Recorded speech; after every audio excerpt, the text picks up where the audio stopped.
All right, so let's do a quick sound check. How about now, my friends? How about now? Is that any better? Oh, okay, well, we got some green thumbs up. All right. All right. All right. I love when technology works.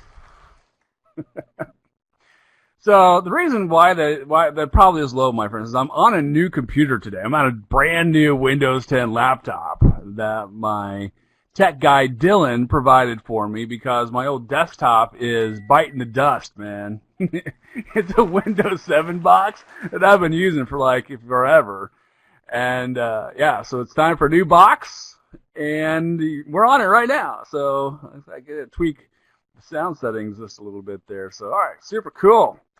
All right, my friends. So again, later on today, somewhere around the 30 to 40 minute mark, I will be broadcasting to you out a secret word around the 30 to 40 minute mark. And if you'll be entered into the raffle for a chance to hang out with a certified Microsoft Windows 10 instructor. Might be me, might be somebody else. And by the way, my colleagues are also amazing instructors. They're not nearly as snarky as I am. I don't know if that's a positive or negative for you. Some people really dig it, and some people are like, oh, yeah. But anyway, we'll get you some fantastic information. The classes are a lot of fun, whether it's me or another instructor, and for only $300. Man, I saw this slide, and I kind of sucked in some air. Like, whoa. All right, so what are we even doing here today? All right, so first of all, we'll talk to you a little bit about Windows 10 in general, and I'll talk to you about how your people are going to adopt to it, right? Because let's get real, when we do these migrations, for most of us, this is not our first rodeo. For some of us, it is. By the way, this is my 21st year in IT. That's really weird for me to say. And so, of course, I have been doing Windows. Thank you very much. So I've been doing IT really since the days of Windows 95. Yeah. And before that, I even had some more DOSy, Linuxy experience, and good times. I got some other DOS and Linux folks in here. That's nice. So I've seen a lot of different iterations of this, and I've helped shops literally all over the planet migrate their stuff, either from a consulting standpoint or from a training standpoint. And there's certain things that you're just going to need to know, and I want to tell you about. I'm going to show you them, and I'm going to give you some tools today. For those of you who are really interested in slideware, this is not a slideware kind of presentation, because here's what happens with slides. The instructor makes a whole bunch of slides. Everybody wants a slide deck to download, and then everybody downloads the deck, and then it sits on your hard drive and never to be touched or seen again. That's not what we're going to do today, okay? I've got this slide, and I got the ending slide, and that's it. That's all I got. Everything else, I'm going to just take you in and show you. All right, so I hope that's cool with you. Hope you're cool with largely a demo webinar. Lots of things to show you, by the way, lots of things. So we're going to show you some tools to make your migration a little bit easier after I gave you kind of the tour of Windows 10 and why your people aren't going to hate it, and why you're not going to hate it too, by the way, from an IT perspective. And then also, the last bit I want to talk to you about is Windows as a Service, because this is an interesting term. And I want to break it down a little bit in order to explain what it really means, because this is what happens when marketing gets hold of Windows updates.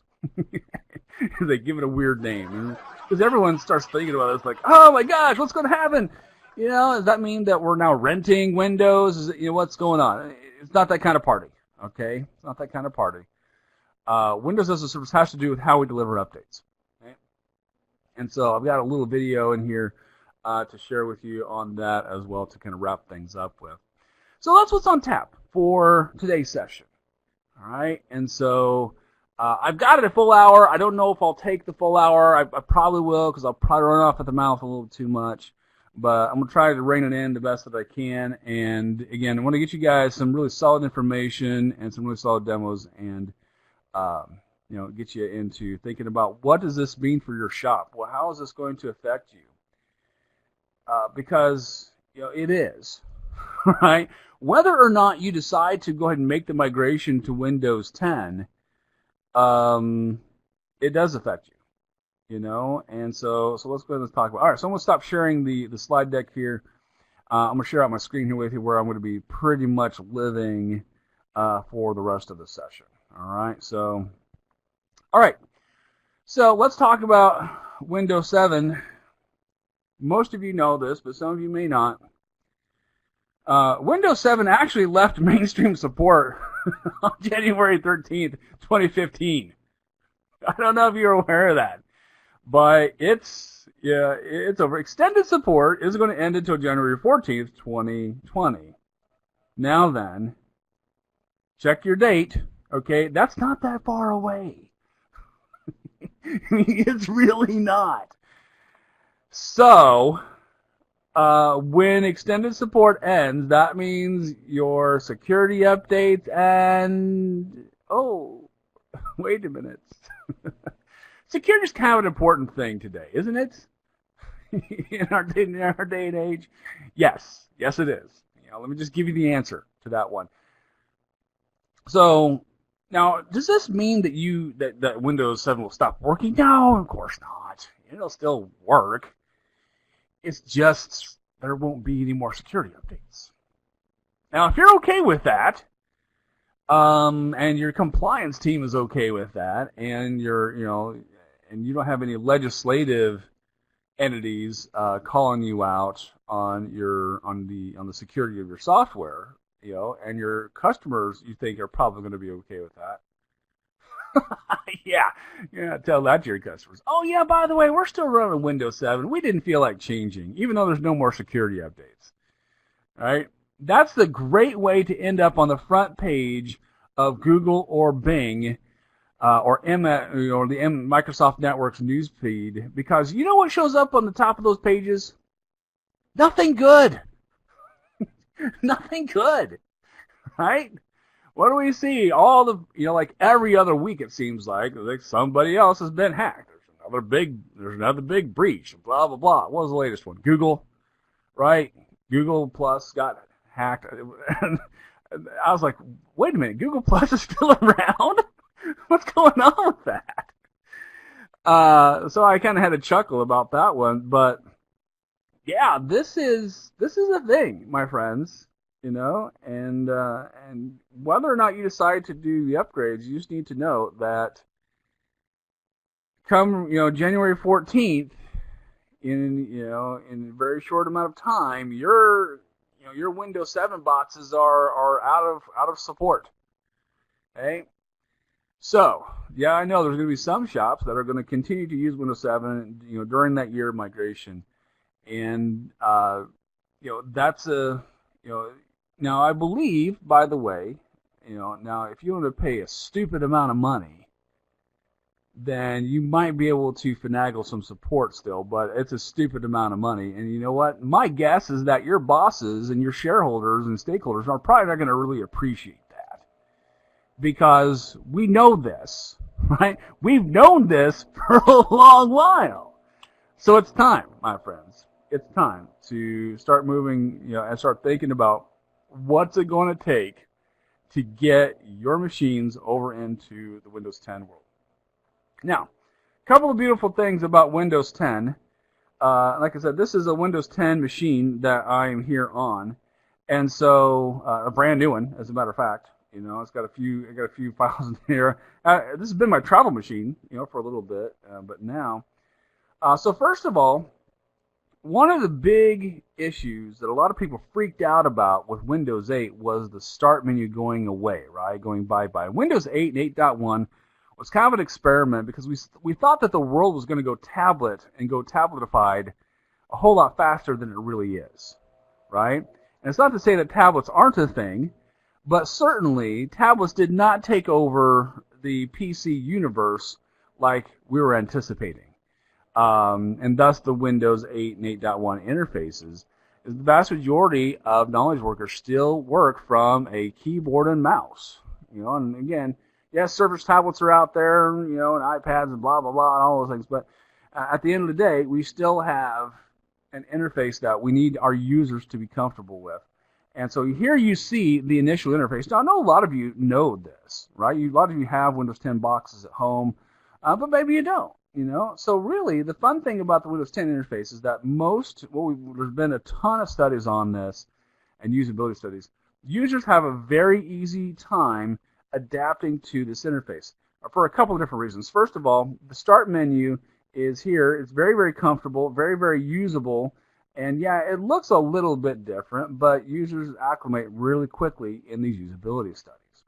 So this is usually the easiest part to get people convinced that Windows 10 is not evil, and has not spawned from the depths of the underworld.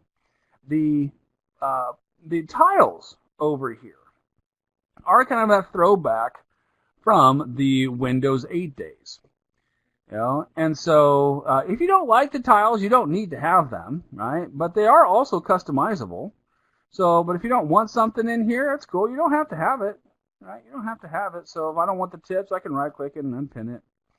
This is controlled by an XML document too, by the way, so you can do some customization and push it out to all of your machines all at once if you want to provide a start menu set of tiles for them. A lot of users report that they like the tiles, so it depends upon what usability study you read, of course, but most folks are okay with the tiles thing. And so some of the tiles are also live tiles. And see, I don't have a lot of live tiles happening on mine yet because, like I said, this is pretty much a brand new machine. I've used it like 3 times. And so, but I can add in new tiles, fast and easy. So let's see here, Photoshop Express. We can add this guy in. I could pin my items down, by the way, also to the taskbar, which is also kind of nice and kind of fun. So very nice, very easy, to pin your applications that you use early and often into and onto the toolbar. Most of you are probably familiar with that if you've used Windows 10 at home, but if you haven't, now you have. So I'm going to go ahead and pin Paint 3D to my start menu here. There it goes. And all I got to do is just right-click and select, pin, and that will pop in a little tile for my users to get access to. And I can drag it around and make it nice and pretty the way that I want it to be customized. Now, can you lock people out of customizing it? Sure, yes. Group policy is still very much in play, and so you can grant people a start menu of your own choosing. All right, so that's something that that is also still customizable in Windows 10. So if you're worried about losing that, don't be. All right. Here's one of the big things I want to point out to you. Over here in the Start menu, we got a little gear button for settings. So one of the biggest changes from an IT perspective that you're going to experience is the Windows Settings app. Now, most of us grew up in IT where we had the control panel available to us for a lengthy amount of time. Now then, the control panel has not completely gone away. So but eventually all of the pieces that were in the control panel will make their way into this new Windows Settings app. Now, we're not quite there just yet, so control panel is still around. We do have this nice little Cortana box to search with. Now, by the way, I know some folks are a little concerned about Cortana and the whole shipping data and listening to conversations, all that stuff. Cortana can be disabled via group policy. All right, so you do not need to worry about Cortana listening in on private conversations and then shipping out those conversations to some mythological state entity. All right, that's not the kind of party we're throwing. But yes, you can certainly disable Cortana. It does not disable search, by the way, because Windows Search is still very much active, but you can disable Cortana so that she's not listening. All right. Like I said, control panel is still very much alive and well. So, and I cannot guarantee for how long it will stay alive and well, because eventually all the things in the control panel will eventually end up here in the Windows Settings app. But for right now, as far as we know, I don't have like a sunset date or anything like that for control panel. But we're rapidly seeing features hanging out here in control panel make their way over here, make their way over into the Windows Settings app. Now, just like in control panel, we have the nice Find the Settings button here. So if I want to double check on my Bluetooth settings, I can bounce in here and see what's up. The settings box and the settings search box is really quite nice, in my opinion. I really dig the ability to search and find stuff, because that's, I don't like to go searching and hunting through lots and lots of menus. It's just not a thing that I like to do anymore. So, the whole adage when we're used to, have test questions about where something was in the control panel. Yeah, we're done with that noise, right? And again, it's not that it's disappeared, right? I mean, we still have control panel still hanging out here with us, but again, we're going to see those features migrate over here into the settings, and yeah, it looks a little bit different. It looks a little bit different, but here's something that's interesting. When you go to some of the different pieces of the settings panel, the settings app, it does launch some of the control panel pieces still. Right? So, like I said, it's not completely gone. Not completely gone.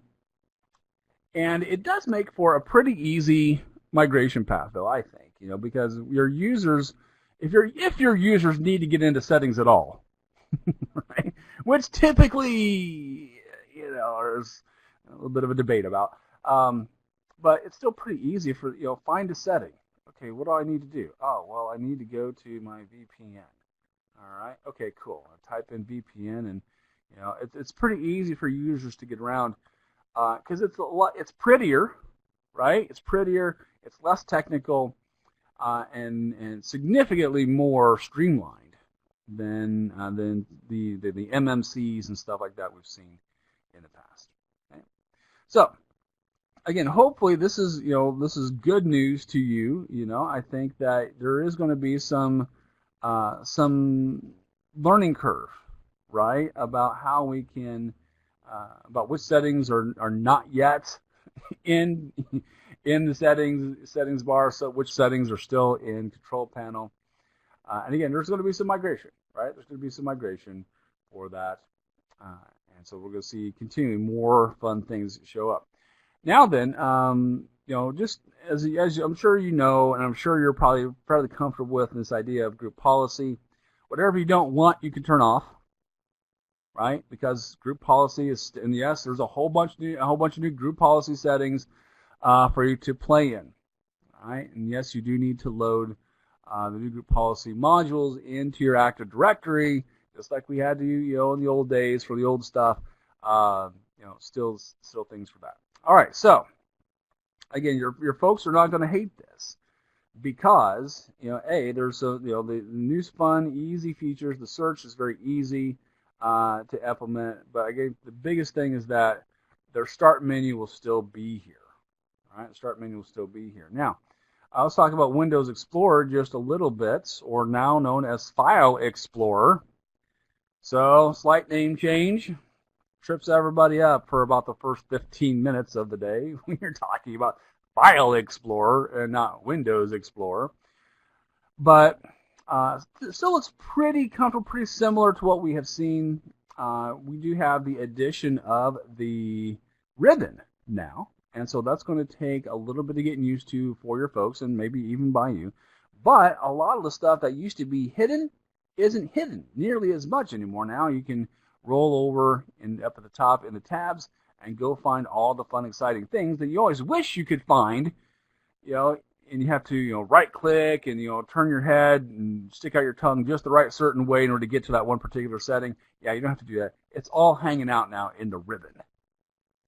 And so that, might trip some of your people up initially. Some people won't even realize that the ribbon is there because it does collapse, right? And you can pin it, you can pin it, and if you'd like to. But that's kind of a user feature, and they can decide what they want to do with that, right? We got a nice details pane also here. So I like this. I like the details pane. That's not a new thing, but a lot of people are kind of startled when I show them this. Like, okay, cool. It's it's not anything that's brand new, but certainly a lot of folks were not familiar with it in the old days. So yeah, so we've got lots of fun little buttons in here that folks can play with and get used to. And most folks, like I said, they jump right into it, and once they realize that this particular toolbar is here, and there's some additional fun functionality here. So the toolbar, just like ribbons in Office, it is context sensitive, and so whatever you happen to be selected, you're going to see different items here. I'm going to select one of my music files, and we see here that it is, in fact, the play button is here and readily available, so I can even add my tunes to a playlist. And folks got to have their tunes, right? I mean, this is the 21st century. But I digress. So, a couple of quick blips about the interface. And again, your people are probably not going to hate it. They're probably going to dig it, and the fact that it's a new operating system. A lot of people think to be dropped off, and they expect to be dropped off on like an alien planet. Like they're not going to understand anything what's going on. But it's not that kind of party. It's Windows 8. Windows 8 was that kind of party for a lot of shops, which is why Windows 8 didn't go very far. But Windows 10, we learned a lot of important lessons about life from Windows 8 and 8.1. And primarily is you don't mess with the start menu, right? You don't take that away because no, the world is not going to tablets just yet. Microsoft Edge is the new latest and greatest browser. Internet Explorer is still around, for legacy stuff, but hopefully you're going to get your folks, moving towards Edge as their primary browser. Right now, we can, argue about whether or not that's a good thing or a bad thing. But here's the thing: Internet Explorer was pretty much at its end of life, like a while back. And so Edge, of course, as it's kind of had a bumpy adolescence, but it is maturing, and you can feel comfortable, I think, getting into Edge and starting to use Edge and teaching people to use Edge as their primary browser. It's way more secure. It's way faster than Internet Explorer. And there's compatibility modes, right? So if you have older websites that you still have to support, you might be able to still have your users use Edge in a compatibility mode. Okay. So lots of fun stuff with that. Let's talk about some of the new tools, though. All right, let's talk about some of the new tools that are available to you for migration, right? Because I'm assuming that my audience here, that we're all IT pros here, and we've all been in IT for more than 5 minutes, right? Typically, most folks who come to this kind of thing, they've probably been in IT somewhere between 5 and 20 years, and maybe a little bit longer. So, there's a decent chance that you have probably, that's what we want to do, have probably worked with other migration toolkits in the past. And Windows 10 is no different. We have the automated deployment kit, right? Now, some of you remember the old toolkit for Windows 7 and Windows 8, which was the Windows Automated Installation Kit. Well, the WADK, now it has a new name to very clearly distinguish itself from its predecessor. The Windows Assessment and Deployment Toolkit is still a free kit. There's a lot of really cool tools in here. And let me show you just a few of these. So I've already downloaded. Actually, I downloaded a fresh, clean copy of this just today. All right. So I'm going to talk to you about some of the cool tools. Now, Compatibility Administrator. Compatibility Administrator has been around for a while. This is not a brand new tool by any far cry of the imagination, but it's still here and it's still good. We know, most of us know from previous migrations, that your biggest two thorns in your side for your migration are going to be your applications, especially your legacy stuff, and your drivers for your different pieces of hardware. Those are going to be the pieces that are going to probably give you the most headache. So for your applications, the Compatibility Administrator database has a huge amount of applications that we know how to fix. Okay, and it can provide little shims in order to fix some of the issues. So you see here, I'm just going to keep scrolling because currently I'm just in the A's. I'm still in the A's. Oh, okay, I'm now finally in the B's. All right, so there's a huge amount of applications in here that we know how to shim up in order to make them work. So for those of you who are really, really concerned about your users who are using or who are running Civilization 2, and for those of you who play games, you know that's probably not a big worry or concern. But but like Corel, right? I know that some of you think back like, oh, dude, Corel. There's still a lot of shops using WordPerfect out there, and a migration move can freak Corel out a little bit. So we have some shims for here. All right. Is Doom? The question is Doom in here? Let's go see. I haven't looked for Doom. Whoa, too far. Probably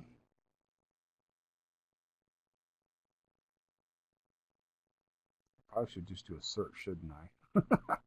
Here, let's do a search. But no, we'll not do that. I don't think Doom is in here. I don't think it is. Huh. I wonder if there's a patch available on the website. So,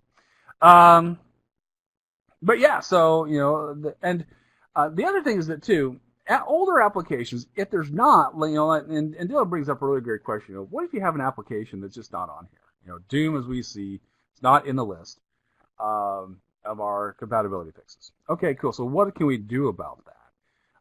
And there's still a number of things you can still try.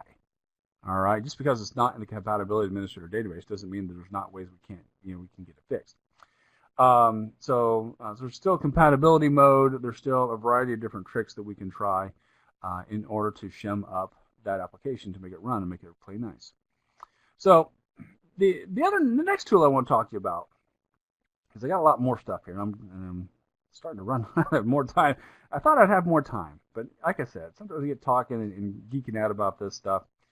Another big deal, and this is something that as I've gone through different migrations with different shops, they would really like to have some pre-flight information. What's going to happen when I upgrade these machines to, especially laptops, to a new operating system, And so we've got some pre-flight tools in the automated deployment kit.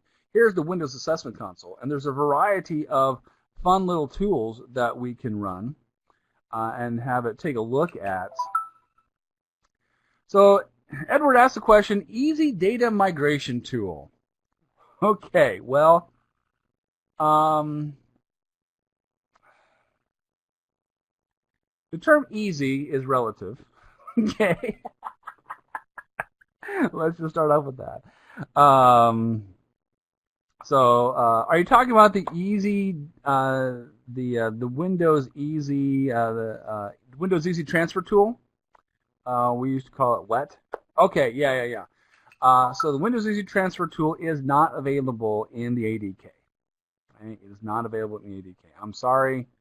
Some people get angry with me about that. I'm like, sorry, dude. It's not, they didn't ask me, right? What is in the ADK, though, is the USMT, User State Migration Tool. And the User State Migration Tool, let's see here, is available, let's see here, go to User Windows Kits, as a, I don't think it's actually in this listing here. I have to go into the file system to go find it.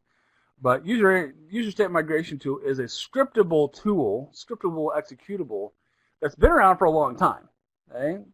And so that is what I'm recommending folks use. As a matter of fact, I've been recommending folks use that for a while because it's way more. Yes, I know it's not easy, and I know it's not graphical, and I know that everyone's like, dude, Windows is like the graphical thing, right? What buttons to push? Stop giving us command line tools. Well, eventually, the USMT, user state migration tool, is far superior to the Windows Easy transfer tool. And so while a lot of people don't like it, it's something that is scriptable. It's something you can actually deploy across multiple laptops or desktops. You can have the user state migration tool take user data out of specific folders, store it on a temporary server, and then and encrypt it, and then bring it back onto that local machine after the full migration has occurred. All right, so that's another thing that you can do with user state migration, because a lot of folks we all know that machines are disposable in essence. The data, however, is not, and when we start losing data, we start losing money. And that's a problem, right? So don't do that. But user state migration tool is the preferred option, and that is available here in the USMT. Okay? So there's that. All right, so great question. So Windows Performance Analyzer, user performance analyzer again is going to give us some of that pre-flight data. That's really interesting, and some really good some really good demos. So here's the thing, okay? Like any other migration, what you're going to do is you're going to build a Windows 10 reference machine, right? And then you can use these tools to do some pre-flight. So typically speaking, in most of your shops, assuming you don't have a whole bunch of an entire fleet of Frankenstein machines in your network, assuming that you've got pretty standardized hardware. I know some shops they'll have 5 or 10 different configurations. If you don't have 30 different configurations, that's usually where the hard part's coming, when you have too many configurations. But since a lot of us have been doing standardization for a while, and we have our vendors of choice selected, you can typically stand up Windows 10, get it installed off of installation media, either for download the ISO file. I suppose you could download the ISO file and burn it to a DVD if you really want to, but you know what, 1999 called and they want their technology back. All right, so don't be doing that. All right, you can take the ISO, load at least onto a USB stick, all right, and deploy from there if you need to. But I don't know. I don't even know I have a DVD player on any physical machine in my headquarters here. Maybe I have one. Yeah, I guess on this old desktop that I'm about ready to get rid of. I guess it's got a DVD player, but it hasn't worked for like a year at least. So but yeah, so you can load up Windows and run these pre-flight analyzers against it and see how your machine are really going to be performing. And you can take some proactive steps in order to figure out, okay, well, if this particular configuration isn't performing well, what's wrong? What do we need to change? And know before you deploy to say, let's say I've got one particular configuration. Let's say I've got 1,500 machines in that configuration, right? Or at least approximately in that configuration. And let's say those machines have been in our shop for quite a long while, and we're not really sure how long they've been here, but they've been here since we walked in the door 6 years ago. You know what I'm saying? Well, then you can take one of those machines, load Windows 10 on it, run these performance analyzers, see how it's going to do, and if there's some major league problem, we can head it off at the pass before you go push out Windows 10 to 1,500 boxes, right? So, all right, so we got that available to us. Let's see. Let's talk about the Wicked tool. I'm not supposed to call it Wicked. Every time that I'm at a Microsoft Dog and Pony show and I'm up on stage and I call it Wicked. Somebody from Microsoft's like, it's not called Wicked. It's the Windows Image and Configuration Designer. Stop calling it Wicked. And I'm like, dudes, you got to be kidding me, man. The initials are WICD. Like, you cannot not call it Wicked, right? I mean, it's just okay. Maybe you can, but I don't think that I can because it's just too great of a name. So the Windows Configuration Designer. Let me talk to you about this, all right? So interesting things are happening in all kinds of different sectors. BYOD is becoming more of a thing. Okay, bring your own device. And even if you don't BYOD, you don't allow bring your own device, a lot of shops are starting to buy Windows laptops specifically, Surface tablets and a few other different configurations that are out there. And we have Windows 10 already installed on it, right? So here's the thing. If you buy a bunch of boxes that already have Windows 10 installed on it, do you really want to erase that edition of Windows 10 and then take the time to reinstall a new image? Like, again, if you got the time and to burn and you're getting paid by the hour and you're like, hey, man, this is going to kill my entire summer. Awesome. Which, again, that's like, maybe two of us here, right? All right. Thank you. Thank you very much. I'll be here all week. Try the feel. Yeah, that's not us, right? We're in IT. We don't have summers to kill. We've got things that catch on fire too easily. So what the Wicked tool can do for you is it'll create what we call a provisioning package. And a provisioning package will take your existing Windows 10 configuration, your existing Windows 10 installation, and tweak it and make it appropriate for your particular shop. It will change the SKU. So if somebody comes in and they have like Windows 10 Home, or something like that, we can change the SKU to our enterprise standard SKU and get all the extra toys and features that we need, right? And so it's not difficult to use either. Let me open up this project here real fast. And there's a lot of different settings, okay? Because essentially what we're doing a lot of here is, of course, messing with our, registry, okay? But here's the fun thing. I want you to notice here as I'm clicking on these different settings. Look at what's happened down here at the bottom. Okay, we've got our reference. Oh my gosh, isn't this amazing? You know what? There's another tool called the Windows System Image Manager. And the Windows System Image Manager will allow you to create an answer file so you can do an unattended installation of Windows 10. And yes, it's still around, and yes, it's still here. But you know what? In my opinion, the Windows System Image Manager has been like my best frenemy ever, right? Like we pretend we're friends, but we're really not. And because the documentation for it is kind of lousy, and it really always has been. It's always been kind of a huge science experiment for me when I've ever had to fight with unattended installs. With the Windows Configuration Designer, if you have an existing Windows 10 installation, now again, that's an if, right? So if you've got a bunch of blank machines, or if you have a bunch of Windows 7 machines, then you're still going to have to do the whole migration process and all that. So the Windows Configuration Designer is really not for that, okay? This is for when you get a whole bunch of, let's say you buy a whole bunch of, buy like 20 new laptops from your favorite hardware vendor. They already have Windows 10 installed. You throw this profile that you create onto it, tweaks everything that you need, joins the machine to the domain, does all the settings and configuration changes you want to make. And again, all of those settings are over here, and there's a lot. By the way, there is a lot. So, and they're all well documented. Everybody's like, ooh, look at that. That's fun. And you can get your machines up and ready, out the door, in literally a record amount of time, okay? Okay, so real quick, right now, here's the big announcements, my friends. All right, today's secret word,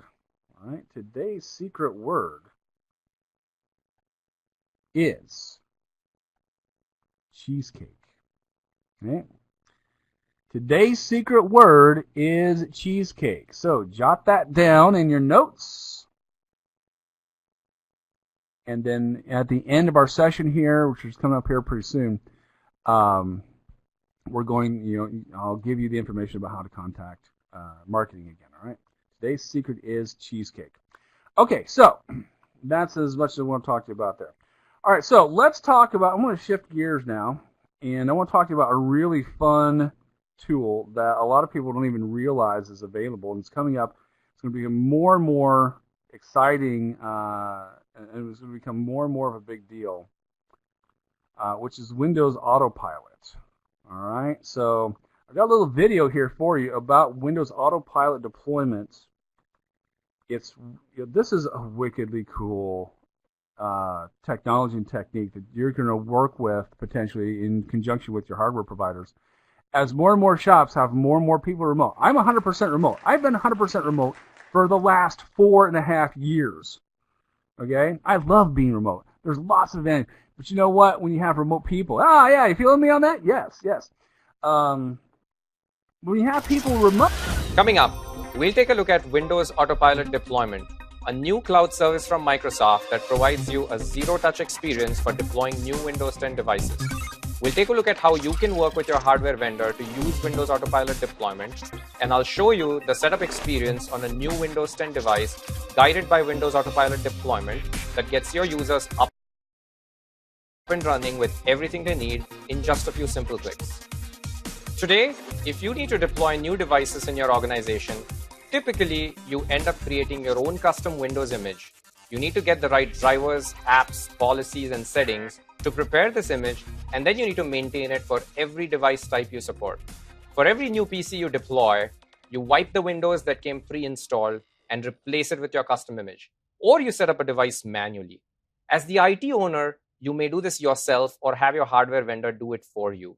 Either ways, this costs you time as well as money and adds significant complexity and effort to the process of deploying new devices. With Windows Autopilot deployment, there is no need to reimage or manually set up new devices before handing them out to your users.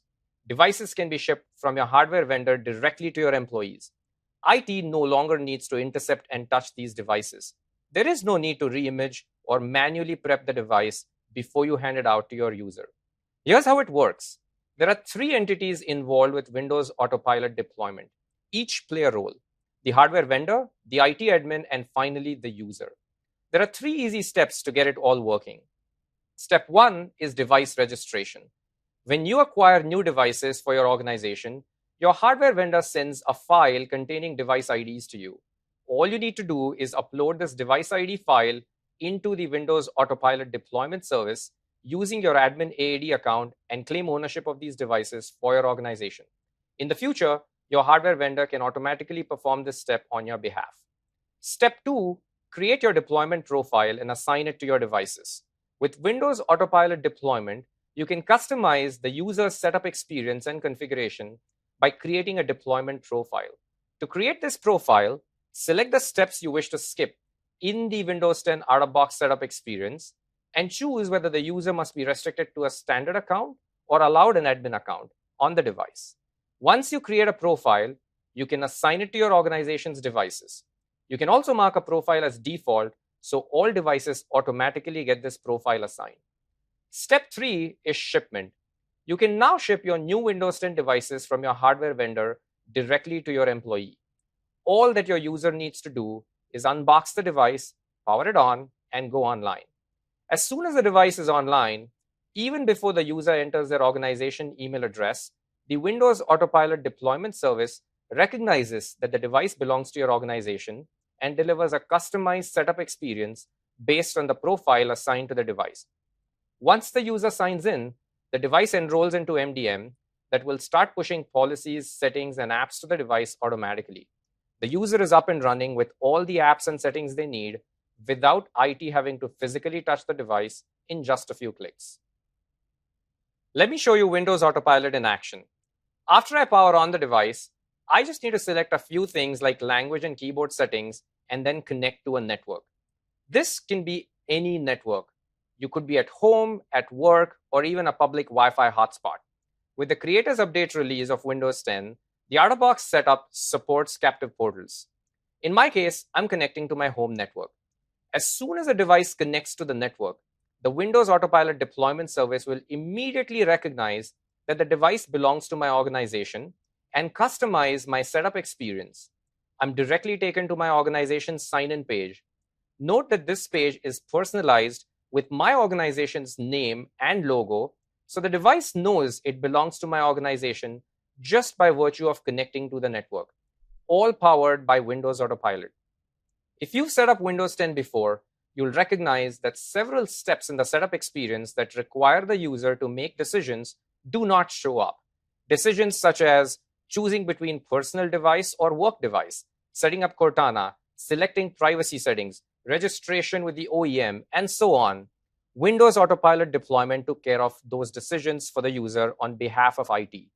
So I'm just going to type in my organization email address, enter my password, and that's all. My device will now join Azure Active Directory, automatically enroll into Intune or another MDM, and I'll get to my desktop. At this point, Intune can automatically push the apps I need, including line of business apps, Office apps, and other Win32 apps. The next thing I want to show you is the fact that the user has a standard account, just like the IT admin configured in the deployment profile. Now, usually, any user who sets up Windows using the out-of-box setup experience always gets an admin account, because that's the first user on the device. Windows Autopilot deployment is the only way to restrict the user stepping through the out-of-box experience on Windows to a standard account. If this account was an admin, it would say administrator here. So Anna has a standard account on this device. The next thing I want to show you is the fact that the device is indeed Azure Active Directory joined and enrolled into Intune for management. Finally, I started off with an off-the-shelf shrink-wrapped Windows 10 Pro Edition device.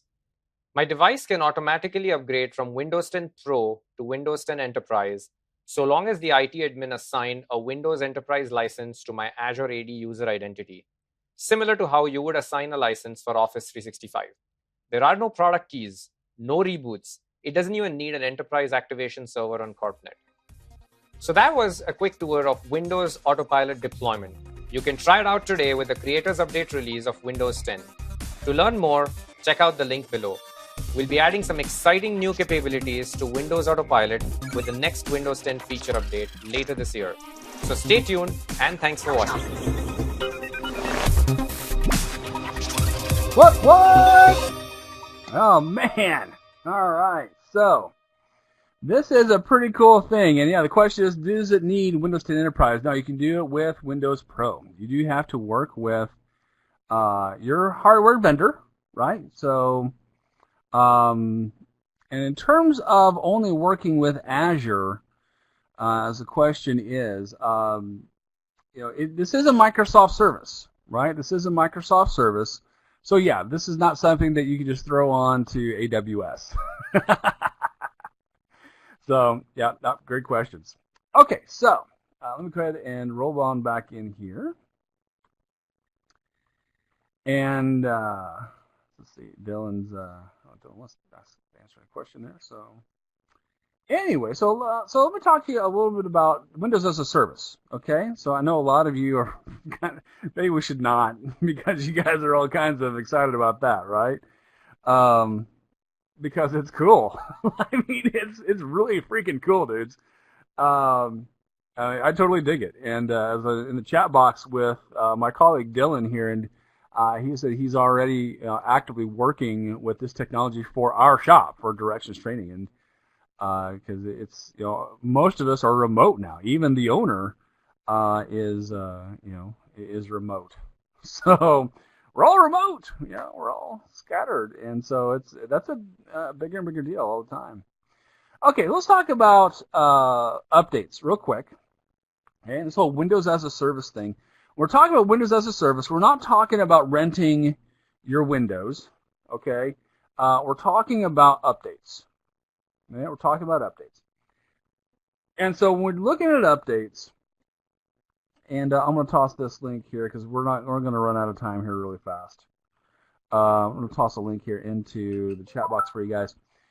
So we've got the broad Microsoft validation internally. We push it out to the Microsoft insiders. Some of you are probably members of the Insider Club, and then it's out. Then the updates are pushed out to production. So for the semi-annual channel, which a lot of us are on, updates, it's not the same kind of dog and pony show that we used to have with Patch Tuesday, right? It's a different kind of thing.